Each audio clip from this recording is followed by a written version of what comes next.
Hey everyone, so I had my drone up at Anyox, which was a great big huge copper producer back in 1935 on the coast. And here we're just going to fly around there and have a whole half hour of drone footage we could show you. I've got another channel there, it's called Exploring Abandoned Mines, and we did a whole series. But this is just all the drone footage that we took here, so we had a lot of fun flying the drone over some of this really spectacular stuff here. So this is this is the smokestack and stuff. They had a huge smelter up there, the coke plant, a brick plant, 3,000 people up there. It was one of the major centers up there. So we're going to go back and we're going to show you a bunch of this footage that we took. That worked out pretty good. We have the Phantom 4 drone, and we had a lot of fun flying it up there and didn't crash it, so it was all good. So this is inside the pit there. So there was a huge pit there that they mined. They mined 8,000 tons a day out of this big pit for about 20 years, and it was abandoned in 1935. So we were in there trying to, there's been nobody really underground there for a very long time. So we were trying to access all these different levels and document there and see what there was underground. And a lot of this stuff was flooded and stuff, but we were able to get into a lot of places. It was really handy having the drone to kind of show you what's there. It's a really difficult country to get around and see what's there. So we're over the pit here, and it's in the coastal mountains there, so the snow's not too far up, and you can see the ocean.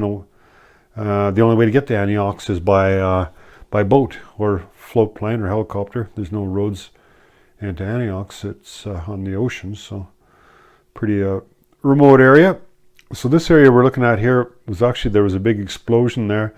They mined the pit out and there was nothing left there, and there's waste rock between there and the good rock. So they set a huge explosion, blasted all that stuff down into the pit. But the problem is they used too much explosives, and they really fractured the rock in behind there, so they couldn't tunnel into it anymore. It was all really crumbly, as you can kind of see from it. And it ended up shutting the mine down. There was another factor, I guess, the price of copper during the Depression, 1935 was really low. So while there was still copper left, there was not much of a market for it, and they kind of screwed it up there with that big blast. So the two factories came together and they shut the whole thing down in 1935, and the whole mine and the mill and everything got sold to Kamenko, who dismantled it. They had another smelter and trail, and I don't think they wanted to see two of them in operation in British Columbia, so they scrapped the whole thing, and it's pretty much abandoned till this day. So there's a big, if you look to the right there at the top, there's a great big huge hole. We're actually standing in there, to kind of give you an idea just how big it is. It's hard to see flying over the drone just how big things are. We'll fly over that a few more times, and we're just like little ants there. That hole is probably about 100 feet high. You can't even see us in this picture. To the left there's not much for mining. That's kind of the host rock there. There's no tunneling in there. And the more the ore and stuff was to the right. There's a whole bunch of cross-cut levels and tunnels where they removed the ore. All that material would have been removed. There was never a big hole there. When the ore was there, it came right to the surface, and then they mined it down from there. So you can see all these cross-cut tunnels that they would have had a whole bunch of tunnels where there's just air there now. So, and then obviously as they removed the material, the tunnels disappeared. But there's still a pretty extensive network of tunnels and stuff there. A lot of it's flooded, and it's just a real challenge getting around there. There was one really interesting hole that we didn't see in ore pass, and I'll point it out to you. On this side, just really stunning to see some of the colors of the rock as you go along there. It's very colorful. It's hard to see just from the air, but it's when you go in there, you're just amazing how big everything is. It's just huge in there. The holes and the spaces and underground, the timbering and the ore chutes and everything's just massive. They had electric trains running in underneath where we're flying there. And they, like I say, they hauled out 8,000 tons of ore a day out of there. So, you know, that's like, I don't know, 200 semi-loads of ore a day. So it was a big... 3,000 people lived there. It was a big operation, and we spent a whole week there. We hiked down. You see that kind of a hole in front of you to the left there. We hiked down into there. There's a big lake into there. Just kind of panning across here, and like I said, there's nothing really for tunnels on that side. Although there would have been a main haul tunnel that went under there, but we couldn't find it, and you don't see it from the video.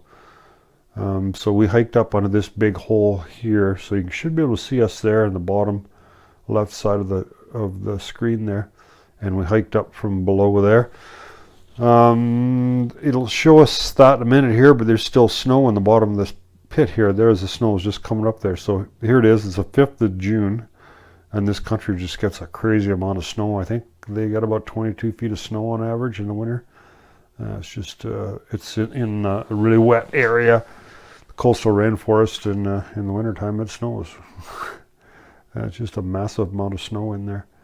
And the other thing that's interesting there, if you look at the ore and stuff, you see this kind of a grayish, not really here, but there's kind of a grayish, silvery type of streaks of material you see in there. And that would be probably lead and silver, even though it wasn't predominantly a lead and silver mine. These are sulfides you're looking at here. There would have been some gold in there, but obviously the main thing was copper. They mined the copper averaged, so it was pretty rich. You see this reddish material. There's a lot of copper in there. The copper averaged, I think, around 2% or 2.5%. So it's a pretty rich copper mine. This is the ore pass that we like to get down. We haven't been in this one. I didn't really notice it till we saw the drone. It's above the big hole that we're standing above, and we can get some ropes. We're going to go back for another week in the fall time, and we need to get down that one and see if it'll connect into a bunch of these other crosscut levels higher up. In the background, you see there's kind of a flat spot. There was kind of like a town there. So they had a road going up to that area, and there was a whole bunch of buildings and stuff in there. And then they had tunnels, and they went into the main part. It's only about 1.5 miles as the crow flies to the ocean there, as you see in the background. But it's pretty rugged country. And so we're about 800 feet in elevation here at the top of this part here, and the ocean is obviously at 0, so it's not a huge 800 feet's not a huge thing. In a 1.5 miles though, that's a pretty substantial rise. So you see this big hole in the background. We hiked way to the bottom of that, and there's a huge lake there, but we didn't have ropes. That got really steep, and we couldn't get to the bottom of it. So, and here we're just showing you some more of these crosscut levels. We couldn't get into any of those because, as you see flying around, there's just a real steep overhang going down into these crosscut levels, and we didn't have the ropes and stuff. We needed more equipment when we go back. We had the ropes, but you just need so much equipment getting in there. We just weren't rigged up for 2 guys to get everywhere, so it takes a long time to kind of scope all this stuff out and figure out what equipment you need and how to get there. And this is the big hole that we're standing on, this ledge here, just below it. So we should come into focus here. You can kind of see us a little bit there on the bottom left side there. So you kind of need to have people in these pictures, otherwise you just don't realize how big it is. Here, you look at that gray streak there. That's where we kind of figured there was kind of a silver ore, and we saw a number of those and took some samples of it. They couldn't look like there was some silver in there, kind of galena. The galena is sort of silver, lead, and zinc. So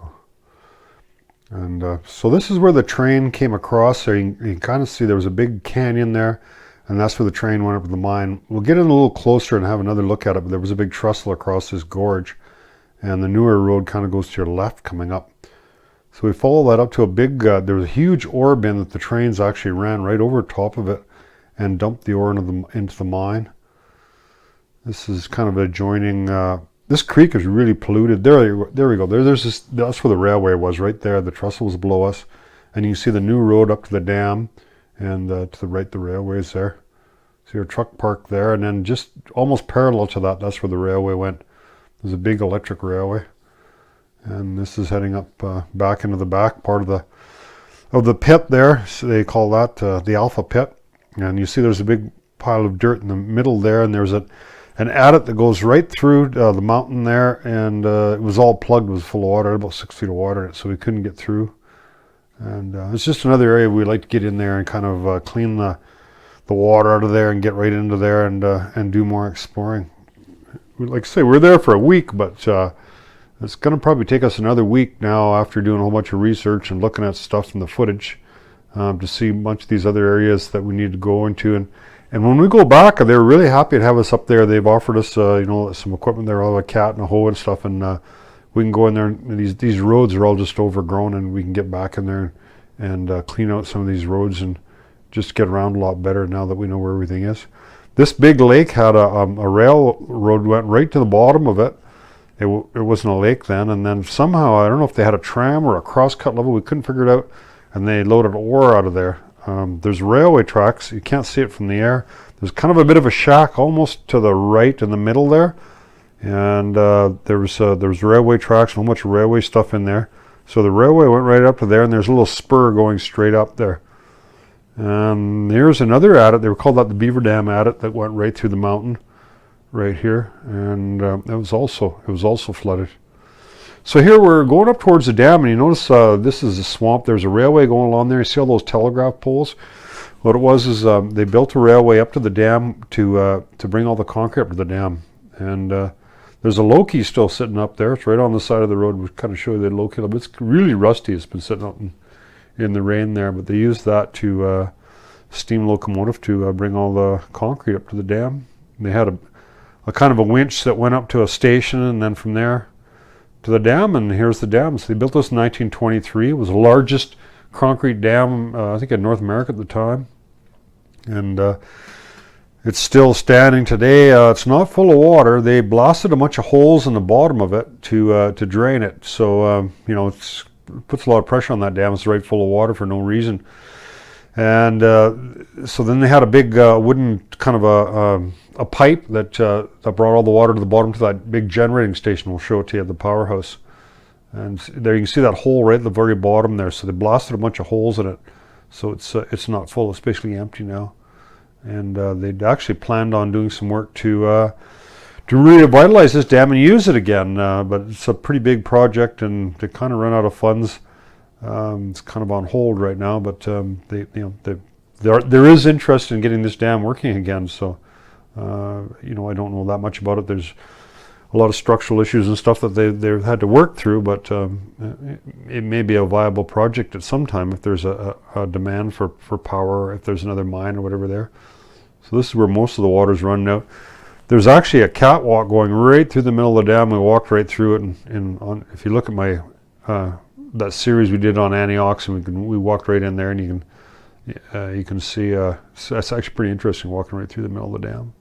So just a pretty big structure. I think it was 117 feet from the bottom to the top. When you're walking along there, it's quite an experience walking over top and through the dam and everything and seeing it. Like I say, the dam's almost it was built in 1923, so 95 years old, I guess, 94 years old. And it was quite an achievement at the time, and it's really interesting walking through it and seeing it. There's beavers in there. They're trying to plug those holes up. So yeah, we got a little bit of water there. You know, you really can't do nothing about it. I mean, it just rains so much, and you only got so much time. And you get up there, and all of a sudden it starts sprinkling a bit, and you got a few drops on there. But it is what it is. So there's this is the steam plant right below us there. We didn't walk through it, and that's where they generated power when they didn't have enough water for the dam, because the dam in the wintertime, the creek doesn't really produce a large stream flow in the wintertime, so then they ran out of water. So straight ahead of it, that's where the concentrator plant is. The concentrator was there. The railway came down there. We were looking straight up in the mine. This brown material you see below us is tailings. So they have the concentrator here. So a concentrator just grinds all that rock right up and then separates the copper and stuff from it. And then what's left is just flushed out into this big kind of delta here. And that's how they got up into the mine in the old days. They had a big sawmill there, and they built plank roads all the way up through this kind of swamp, because the only area was flat. You know, it was pretty hard to build stuff on steep terrain, and then they went up to the mine that way. But there was a big forest fire in 1943, and it burnt up everything that was made out of wood. There was nothing green left standing in this whole valley, because the fumes killed everything. So there's a building here almost, yeah, so we're going a little further up towards where the ore bins are, and you can see that's where the road was, and you can see the telegraph poles as they go up, or the power poles, I guess, going up to the mine, the concentrator in the background there. But it's really wet to walk along there. This is the backside of the concentrator. We're looking back at the tailings on your left there, and we're heading back into the ocean there to Granby Bay. And you know, that's a newer road that's going up there that goes up to the dam that they built. I'm not sure how long ago that was. They built that road up there, maybe in 2008 or so. And so there's a few other roads there. There's a big gravel deposit here. You can see the power plant kind of below us. We'll get into the power plant. It's really lots of fun. The power plant is just a real iconic thing.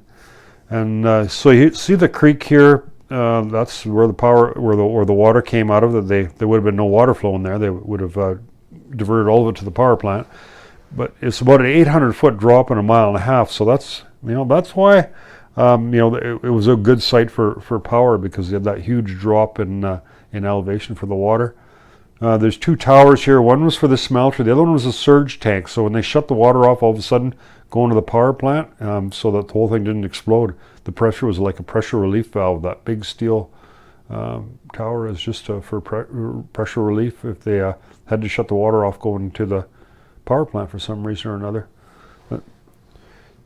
So here's another shot of that big ore bin. That's where the trains ran right over top of this ore bin, and they dumped the ore in there, and there was big crushers underneath it. And all the bigger rock over 8 inches went down through this huge bin. And it's hard to imagine it now, but full-size trains ran right over the top of that, and they had a big trestle there. And there was a control room in the middle of those two things. And all the ore went down right through the mountain into huge crushers onto another electric railway that went to the smelter. This is another shot that we took from going from the other side of the pit there, and this is where they had this big explosion here, and we flew into there and used the drone to kind of really scope it out, which makes it really handy. So we found these big holes. We could see it from miles away, this big hole on the top, and there was two other holes, so we used the drone to just go in there and scope it right out. And you can see there's big ore passes going like way down the mountain there. So we hiked up the next day, and it took like a good part of a day to get up to the top there, to get down to those, and I had to use ropes and stuff to get into them. One thing that was kind of interesting, you notice on your right there's a big streak, and you can see it from a long ways away, that gray streak, and I think that was lead and silver too. So we hiked to the very top of this little part here, and like I say, it's so cool with the drone and stuff. You can get up there and look at these things and then think, oh, well, that'd be a really cool place to go check out. It really helps you to kind of scout things out with the drone. These are these two ore passes that went straight down, and it's pretty impressive looking from the drone. And once you get in there, we hiked down there, and I just had the one rope, and then Kevin didn't have any rock climbing equipment and stuff, and I didn't bring my ascender, so I couldn't get back up. So we only went till it got really steep inside there, and then came back out, so we didn't get down to the bottom level. So, and this just heading back to where the Jeep is on the road to the dam. And I hiked all through this and stuff too, and there's just huge boulders in this whole country, and there was lots of signs of mining and stuff in there, but it kind of looked like all the boulders, they were just from a blast or something. They covered up any tunnels or adits or stuff that were in there that we couldn't find any. There's lots of evidence of mining all through there. You see bars and pieces of dynamite blocks and a whole bunch of stuff, but we couldn't get in anywhere. Now this is something really cool. There's a road just a little bit above us here. See, going across the screen there from right to left there, and we'll follow it with the drone a little bit. We never saw this till we got home, so we thought this is really interesting. There's that road there, and then we'll kind of follow it a little bit, and it's pretty clear here. And we'd really like to get back there and trace this road out and figure out where it actually goes. It kind of starts from where this town was in the swamp there, and it goes up, but we never knew there was a road there, so it'll be interesting to see what, if anything, it leads to. And that's the road to the dam there, where we're parked on. That goes up to there. They built probably in 2008. So here is the Powerhouse. So this is probably one of the most iconic things you'll see in Anyox there, and it just really is an astonishing building in every way. We looked at some really old pictures of it, and it was just like spotless. I think he had to take his shoes off when in there. And it's kind of sad to see it deteriorate like this, but after 100 years and stuff, it's pretty neat to see just how much pride they took in the engineering and how they built stuff and what's left. It really is amazing. It's kind of a shame that Mother Nature has taken it back. So here's just a big slag pile. below the Powerhouse, going into Granby Bay there. And it's just a massive pile of slag, but they sure taking a lot of stuff out, eh? But yeah, all them years of running that smelter, it produced a huge pile of slag. And, you know, it's kind of fun flying up that little creek there, up past where the Powerhouse is there, and watching the stream is pretty violent going up there. It's a little unnerving actually flying the drone up there. You know, if you have any problems, the drone, yeah, you never see it again, but. But it's a lot of fun flying it up there, so a lot safer than flying an airplane. So, I mean, if the drone crashes, it's not going to kill you. So, a little island in the middle of there, and there's some cables going across there, but they were holding some water lines and stuff. There's another little dam up there, and that's where the water for the camp. There's a water line going down there where Lyle and Linda are getting the water for the fresh water for the True Grid operation is coming down there, and a whole bunch of cables and stuff laying there. And we noticed a bunch of other adits and stuff to the right. I don't know if they did some more prospect mining in there, and we went along there and we couldn't get anywhere in there. But it's pretty unnerving. You stand on top there and you look down there, and you know, just one slip, if you ever fell in that water, that'd be it. You'd be done. Eh? It's a pretty violent place.